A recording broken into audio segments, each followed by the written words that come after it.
एक अच्छा क्वेश्चन है, मतलब ज़्यादा डिस्कस नहीं होता। कई लोगों का ये मानना रहता है कि सुबह उठ के ही पढ़ना चाहिए, रात को नहीं पढ़ना चाहिए, या ब्रह्म मुहूर्त में पढ़ना चाहिए। ऐसी बहुत सारी चीज़ें हैं। तो आप क्या कहेंगे कि ये क्या है, ये कंसेप्ट ये सही है कि अपने अकॉर्डिंग पढ़ना चाहिए? इसके बाद। देखिए, ये क्या होता है ना कि पर्सन टू पर्सन डिफर करता है। बहुत सारे लोग होते हैं जिनको सुबह समझ आता है, सुबह उनका दिमाग ज्यादा अच्छा चलता है, सुबह वो ज्यादा ग्रास्प कर सकते हैं, चीजों को ज्यादा अच्छा समझ सकते हैं। बहुत सारे लोग होते हैं जो मेरे जैसे होते हैं, जिनको रात में समझ में आता है, रात में उनका दिमाग ज्यादा काम करता है। तो ये कोई एक ऐसा कोई हार्ड एंड फास्ट रूल नहीं है। आपको जिस समय जो चीज समझ में आती है आप वो करिए। आपको अल्टीमेटली ये है कि आपको समझ में आना चाहिए, पढ़ाई होनी चाहिए आपकी। तो आप बिल्कुल ऐसा मत सोचिए कि मैं सुबह 5 बजे नहीं उठ पाया मतलब मेरा तो जिंदगी खराब हो गया, या फिर मैं तो कुछ कर ही नहीं पाऊंगा, मैं तो नालायक ही हूँ।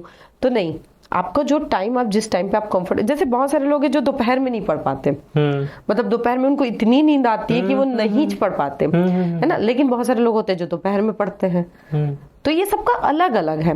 जिस टाइम पे आप कंफर्टेबल हो आप उस टाइम पे आप काम करो। जैसे अभी हमारा इंटरव्यू हो रहा है, कितना बजे? रात को 1:30 गया। रात को अभी, हाँ। हाँ, तो 1:30 हमारा इंटरव्यू हो रहा है।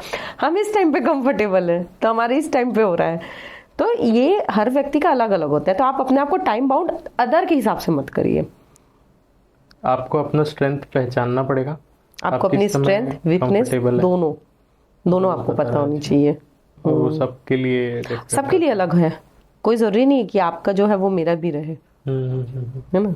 एक इम्पोर्टेंट क्वेश्चन अभी मेरे को फिर से ध्यान में आ गया कि आप लोग दंगे कैसे हैंडल करते हैं? अगर कोई ऐसा सिचुएशन आ जाता है तो आपका कैसा वहाँ पे रोल रहता है? आप कैसे चीज़ों को हैंडल करते हैं? क्योंकि कई लोग अपने आप को ना इमेजिन नहीं कर पाते उस सिचुएशन में, अगर ऐसा हो गया कुछ तो मैं क्या करूँगी, ऐसा टाइप का। तो कैसे हैंडल करते हैं? एक्चुअली में क्या होता है ना कि मान लीजिए कुछ इस टाइप का लॉ एंड ऑर्डर वाली सिचुएशन बनती है, तो हमारे पास भी बहुत सारा सपोर्ट होता है। पूरी पुलिस की टीम होती है हमारे साथ में। और जब अगर इस टाइप का कुछ सिचुएशन बनता है तो जब हम जाते हैं ना वहाँ पे, तो अब बोलते नहीं लोग गाड़ी चाहिए, ये चाहिए, तो वो वहां पे आप जब उस गाड़ी की इतनी गरिमा होती है कि आप जब जाओगे तो वहां पे अगर कुछ उस टाइप का सिचुएशन बना है उपद्रवी वाला, तो 5 मिनट तो वो रुक जाते हैं, है ना। मैंने बोला ना कि इतनी गरिमा तो है कि आप जाओगे, आप रहोगे वहां पे, तो वो लोग 5-10 मिनट रुक जाएंगे।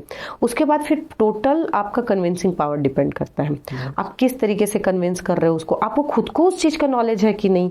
मान लीजिए अगर वो किसी पर्टिकुलर किसी सब्जेक्ट को लेके अगर वो उपद्रव कर रहे हैं, तो सब्जेक्ट के बारे में आपको जानकारी है कि नहीं। जब आप उस चीजों को जानोगे, समझोगे, आपको पता रहेगा कि वो क्यों कर रहे हैं वैसा, तो आप उनसे कम्युनिकेट कर पाओगे। और अगर प्रॉपर कम्युनिकेशन होता है तो उनको भी समझ में आता है कि नहीं भाई, मैडम को पता है ये चीज, है ना, मैडम जो बोल रही है वो फिर समझ के बोल रही है। तो वो भी उन चीजों को समझते हैं।